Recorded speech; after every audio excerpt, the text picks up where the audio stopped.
Bom, vamos agora para a questão 99 e 101.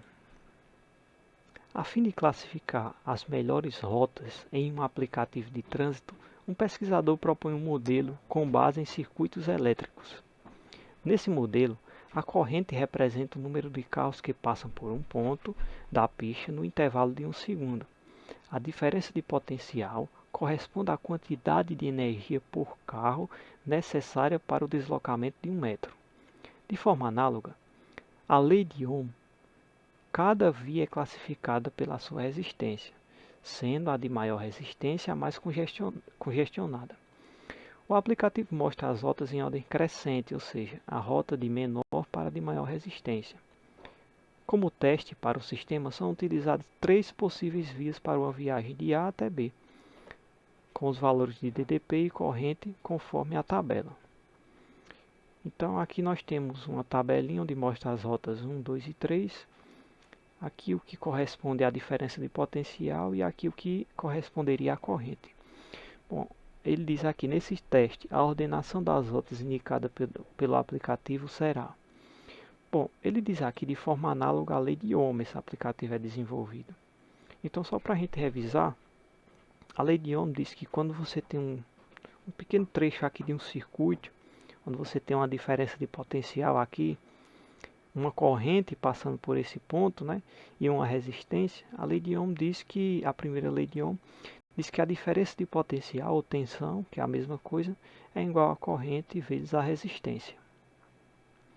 Então, dessa expressão aqui, a gente pode tomar que a resistência é igual à diferença de potencial dividido pela corrente, porque é a resistência que a gente está procurando aqui nesse caso. Então, a gente vai calcular a resistência do primeiro circuito aqui, que vai ser a diferença de potencial, 510, dividido por 4. Eu vou ter esse valor aqui. No segundo circuito, a gente vai ter 608 dividido por 4, vou ter esse valor. E no terceiro, 575 dividido por 3, que vai dar esse valor aqui. Então, o aplicativo aqui diz que ele vai mostrar a rota de menor para maior resistência.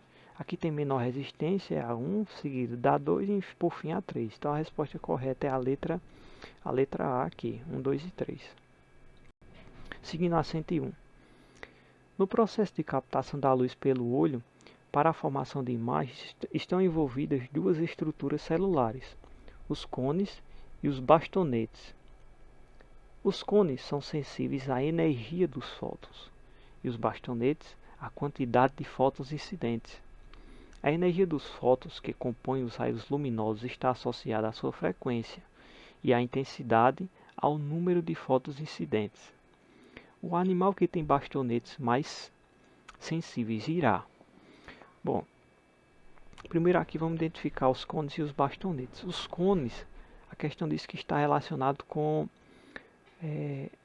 a energia dos fótons. E a energia dos fótons está associada à frequência. E a frequência, se a gente tomar aqui o espectro eletromagnético, está associada às cores. Então, dentro desse espectro aqui, você percebe que aqui eu tenho uma frequência maior, uma frequência menor, e variando a frequência nesse pequeno trecho aqui, a gente tem as cores que a gente consegue ver.